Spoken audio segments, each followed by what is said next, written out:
football. Luke Burt supplies the kick-off. The Storm defending the southern end of Parramatta Stadium. Catch taken by Billy Slater. And it's Jesse Bromwich who will bring it out to play it about 5 short of the 20-metre line. Over the right-hand side, here is Brian Norrie, one of the players who've done such a sterling job for Craig Bellamy and the Melbourne Storm through this 2011 season. And tonight a chance to move 4 points clear at the top of the ladder as they search for the minor premiership. Adam Blair is off to the Tigers next season. He'd love to finish with a premiership. Here's Cronk from inside the 40. Kicking it down the middle of the park. It'll bounce up for Luke Burt, who hands it off. Playing just his second game of the season. Here's the veteran Chris Hicks, who gets a start tonight at the expense of Jordan Atkins. We're looking forward to being a part of this game. Chris Hicks, moving back from the English Super League.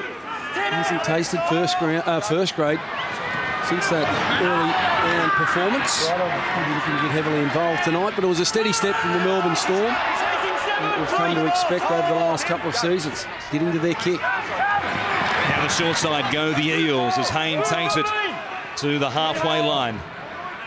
They play it for Matt Keating. Here is Moy.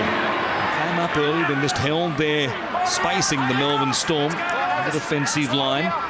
Moy will play it at the red stripe.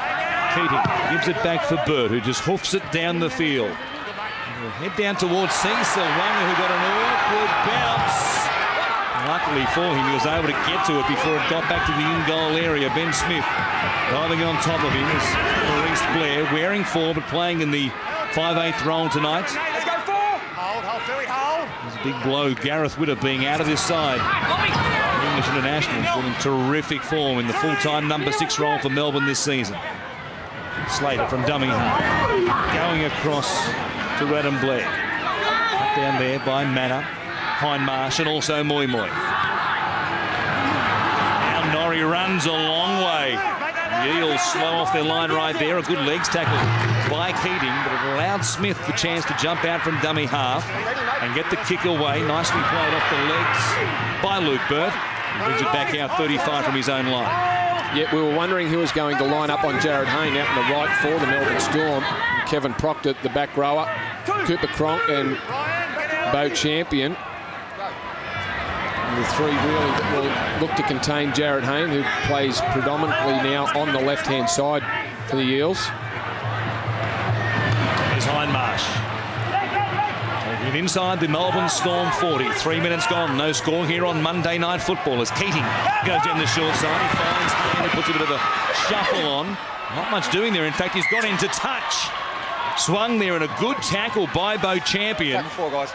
Let's get the second round. Great work. Great short side defence there by the Melbourne Storm. They didn't panic.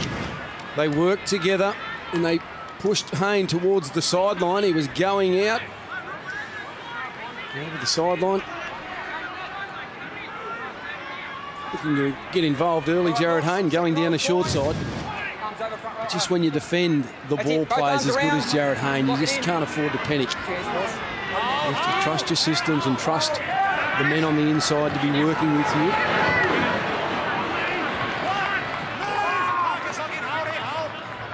So it's Champion, the man who took Hayne into touch, playing it. Now Hinchcliffe. Tremendous season for the Melbourne Storm. He brings it back to the 40. Smith gives it off to Blair, getting another carry once again. Very involved. 4 carries of the ball now, a couple of tackles as well. As Smith goes across to his right-hand side to link up with Cronk. Into Moy for a way through, but they close the gate on him pretty quickly. Now Slater getting a touch in the front line, giving it off to Proctor. Looking on that right-hand side. Riding shotgun with the defenders on that side of the field to begin the game. Cronk's kick might have been touched in flight. It bounces away from Robson. Runner had a chance to come through and collect it. And luckily for Parramatta, he wasn't able to reel it in with the right hand. Yeah, there's a Parramatta player down. He's in the way. It's 0 tackle there. Leave the ball there. Leave the ball there. Have a look. Nasty Leave it there. collision there involving Jeff Robson. The Eel on the ground. And also, well, he's copped the elbow there of Cesar Wanga as he's flown through to try and get a hand to the ball. You just see that right elbow come down and catch Robson. He doesn't look in a good way, Jeff Robson. This could be a serious injury to Jeff Robson, and they're taking him from the field straight away. And that was just an accident from Wanga. There was no malice intended. Just one of these unfortunate things that occur. So a change for Parramatta, losing their halfback inside the 5-minute mark. And given the nature of the contact, as you said, quite a nasty one. You have to have severe doubts on Robson returning here tonight. Yeah, they are well served though. Casey Maguire off the bench, who has played a number of games at halfback. When Robson had a hamstring problem, Casey Maguire's on the field now. No doubt he'll just slot into that position. There he is, pushing up in support of Matt Keating. Takes it just beyond the Parramatta 40. Dwyer gets to dummy half, double pumps before he gives it to Hayne to kick from outside the 40-metre line. Taken on the full by Billy Slater. He puts the foot down and comes back out at speed. He ran around almost Justin Horrow and then flipped it off as it came to Justin O'Neill, and they were able to wrap him up through Jared Hayne. But the speed of Slater, it was graphic, wasn't it? Well, he almost created a little opening down that short side, down that touchline there for Justin O'Neill. As the Melbourne Storm grab a penalty on tackle 2. But the way Slater brought the ball back and the defenders that he committed created an opening for Justin O'Neill, who was a bit slow to react, as we see the penalty there. Tim Manor claiming that Bo Champion had a hold of the jumper. It will give Melbourne a chance to go on the attack. Smith will tap it. Goes to Proctor. Runs towards Matua. Gets an arm hold for a moment there. Then let's go as Proctor plays the ball. Tipped off from Norrie. Raider Cronk across to Jesse Bromwich. Big and rangy. He'll play it in front of the uprights, just outside the 20. Cronk to the left-hand side, turning it back underneath there for Blair, who loves that hit and spin move, but this time with Moy around the legs and Maguire over the top, along with Lasavo. They wrap him up 10 away. Cronk, a switch. So it goes back to Slater on the run around. Slick hands. It goes across to Blair. He loses the ball. It might have been stripped out by Jared Hayne. That's the way they'll rule. And this will be the 0 tackle here for Melbourne. Enterprising play from the Melbourne Storm. A lot of changes of direction. A settler for Bromwich, who works it forward, stands, in fact, more than a settler. Blair now looking for the line himself and going very close.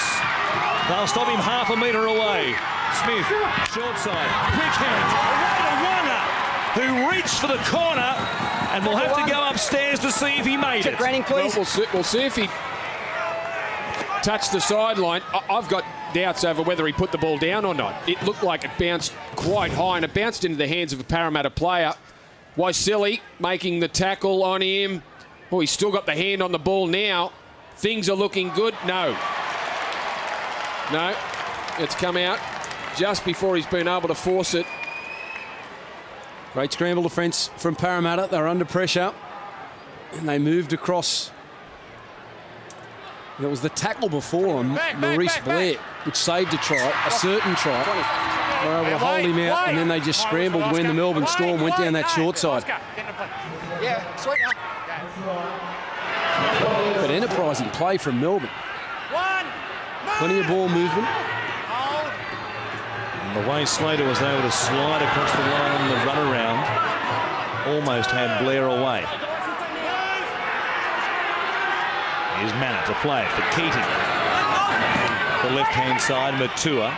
Taking it up towards the halfway line. They do a good job of keeping him in the air and slowing down the play of the ball. The Parramatta fans finding their voice, trying to influence the referee and saying that should be a penalty. Another example of the Melbourne defensive technique again there on Moy. Haynes' kick once again will find a man on the full. Spilt though. This time by Justin O'Neill. Shows it to Slater. He almost paid a price because Hayne and Hindmarsh had a fair crack at putting a big shot on him. He's champion. Read there by Keating. give Cronk and Slater a chance to link up. Good work by Hindmarsh, because Slater was on the tear. We saw some big meters in front of him, if not a very fast play the ball, and Hindmarsh did incredibly well. We shouldn't be surprised though, should we? Smith gives it to Hinchcliffe. Takes it inside the Parramatta 40-metre line. They'll have one more play here. Cronk to the right-hand side, which is where they go, and he puts it up. The kick will be too deep for any real pressure on Luke Bird, who takes it underneath the uprights and will securely bring it back to his own 10-metre line. I guess that is one positive, talking about Jared Hayne's switch to the number 6, is the fact that they have got a player like Luke Bird to put back at fullback. It was only a few years ago, before Jared Hayne burst onto the scene, that Luke Bird was one of the best fullbacks in the competition. His involvement can only help Parramatta.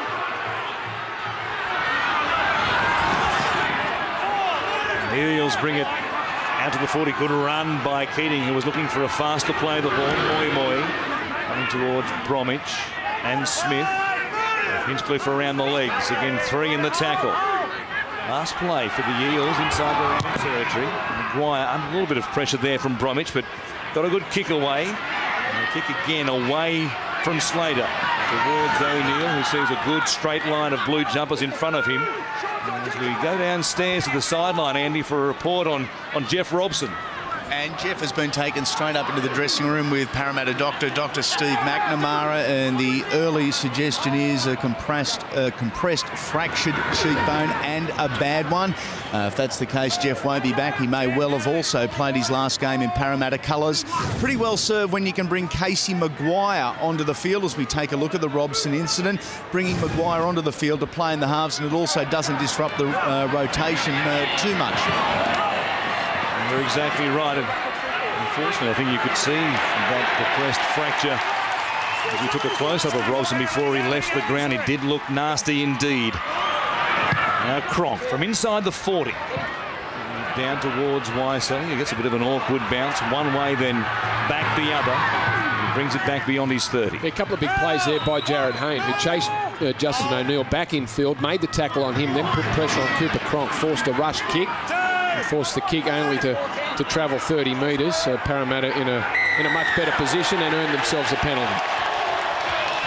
The Parramatta locals finally got their wish. With the Melbourne Storm up inside the 10. They had him last set, but they ran 10. Said Steve Lyons.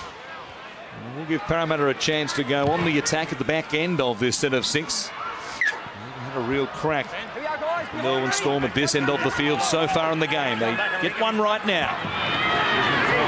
Getting it off to Manor. Good fend in the face there of Norrie. Takes it down to almost the Melbourne Storm 20. Terrific run to get this set of 6 underway.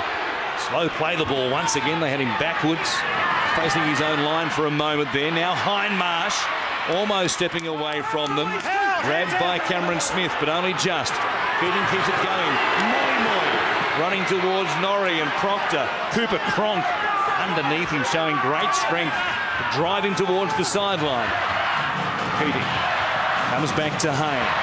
Here's Maguire with men in motion to his outside. Bird finds Wyselli, who goes 1-1 with Cecil Wonga, who does very well to wrap him up. About 5 metres out from the Melbourne line. Here's Smith giving it across to Lasalo, running towards Bromwich, and also Cameron Smith. And they'll have one more play here from close range. Keating finds Jared Hayne, who chips it towards the outside men. Horror was out there. O'Neill couldn't come up with it. And they'll say goal line dropout. Well, he did well in the end, Justin O'Neill, because it did look like it was going to float over his head. There was a player, an Eels player on the outside of that, because O'Neill travelled infield a bit. There was some room on the outside. Chris Hicks was the player, but O'Neill won the race to the football, and then Cooper Cronk bats it dead. Sigh of relief from the Melbourne coaching staff. Cameron, down behind the line, mate. See those shots of Craig Bellamy. Stay it's on there. a fair Just indication behind as the to line. how well they have been playing in recent times that we haven't seen.